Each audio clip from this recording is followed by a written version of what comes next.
Nous sommes au lycée Le Corbusier de Tourcoing ce 19 septembre 2017, face au lycée avec des élèves qui sont en bac pro prothèse dentaire et qui sont avec leurs parents en grève parce que depuis le début de l'année, leur enseignement ne peut pas leur être prodigué pour une raison simple, elle se trouve juste à côté.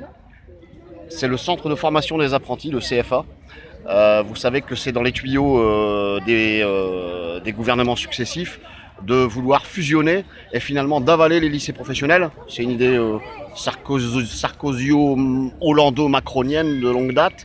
Et en fait de transférer l'éducation de nos gamins, de ces gamins, de l'éducation nationale vers le MEDEF, puisque c'est la chambre de commerce qui gère ça.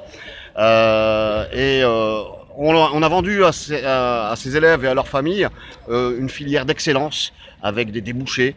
Alors il y a des familles qui ont fait des efforts parce qu'il y a des internes ici qui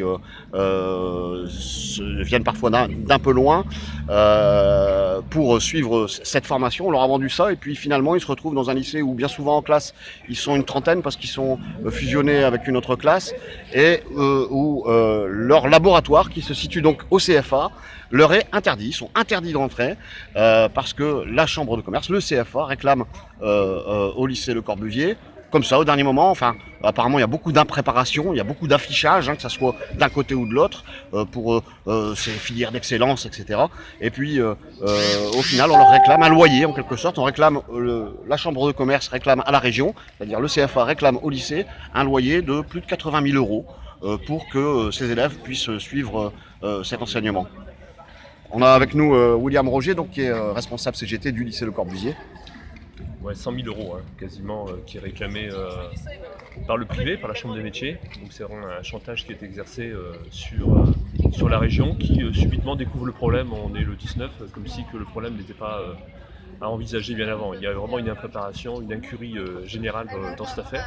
Parce que quand même, ça fait près de 6 mois que le transfert, c'est une section qui avant était au lycée Colbert, qui est venu s'implanter ici. La question pouvait être réglée quand même de longue date et il faut attendre 20 jours après la rentrée pour subitement se rendre compte que peut-être il y a un problème de sous derrière ça. Bon, on voit très bien qu'en réalité il y a un gros marchandage dans cette opération. La question elle est simple, la Chambre des métiers qui est privée effectivement mais reçoit des subventions par le Conseil régional. En réalité c'est un organisme qui est subventionné par le Conseil régional, donc c'est de l'argent public au final. Donc on ne comprend pas qu'une formation à un moment donné qui est subventionnée avec de l'argent public puisse pas se dérouler dans des bâtiments qui ont été construits par le Conseil régional, même si c'est utilisé par la Chambre des métiers privée. Donc il faut que ça cesse, il n'y a aucune raison qu'on empêche tout simplement les jeunes d'accéder à leur formation. Et de toute façon, il faudrait que ce soit réglé aujourd'hui au plus vite.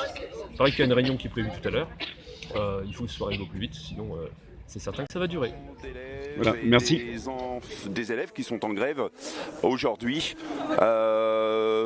Est-ce que vous pouvez m'expliquer la raison de cette grève? Oui monsieur, alors les parents sont en grève, les élèves sont en grève au lycée Le Corbusier parce que toute la section prothèse dentaire qui a été déménagée du lycée Colbert devait faire sa rentrée ici en septembre au Corbusier, chose qui est faite, mais les enfants n'ont pas accès au laboratoire de l'URMA pour pratiquer la prothèse dentaire au labo. Donc tout devait être fait pour septembre. Malheureusement, ça fait 3 semaines bientôt qu'on a repris les cours. Les enfants loupent 10 heures de cours par semaine de pratique parce qu'ils n'ont pas accès au labo. Nous sommes tous révoltés de cette situation. Il y a des enfants qui sont en terminale, des ados en terminale, ils doivent passer leur bac et puis on n'a pas cours. Et tout ça pour un problème de document qui n'a pas été signé, pour un contrat qui n'a pas été signé entre la région, entre l'URMA, entre le lycée Le Corbusier. D'autre part, les gamins n'ont pas de casier non plus pour mettre le matériel qui pèse assez lourd. On avait promis que tout serait fait pour la rentrée et rien n'est au point. Nous sommes révoltés, révoltés. Est-ce que vous avez eu un délai concernant ces anomalies pour que les élèves puissent reprendre les cours normalement? Alors normalement, monsieur le principal du lycée Le Corbusier nous a annoncé qu'il devait aller tout à l'heure à la région pour essayer de signer un contrat. Mais ce contrat aurait dû être fait avant septembre. Et nous en sommes ici à ce point. Alors les élèves, les gamins, comme j'entends les parents dire, viennent des quatre coins des Hauts-de-France et de la grande région nord. Chloé, tu peux me dire d'où tu viens, de quelle ville tu es? Moi je viens de Rethel, je suis des Ardennes. Donc tu es à peu près à 300 km d'ici. Oui, c'est ça. En internat, tu nous as dit tout à l'heure? Oui, je suis en internat. Et quelles sont les difficultés du fait que tu ne puisses pas suivre les cours?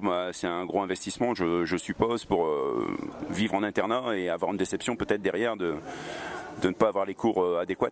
Oui, bien sûr, parce que moi je suis déjà bachelière d'un bac STL en option sciences physiques du laboratoire.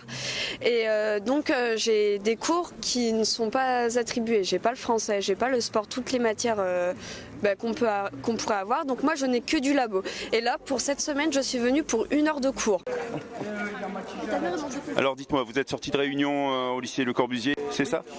Oui, tout à fait. Il y avait le proviseur, il y avait le directeur des chambres de métiers et puis l'URMA. On doit attendre 16 heures pour la signature. Ils ont rendez-vous au conseil régional et tout dépendra de la signature. Oui. Et pourquoi tout dépendra de la signature? C'est une histoire de budget, j'ai cru comprendre. Oui, tout à fait. Il y a le directeur du Corbusier qui, aujourd'hui, lui, ne veut pas signer pour un problème financier.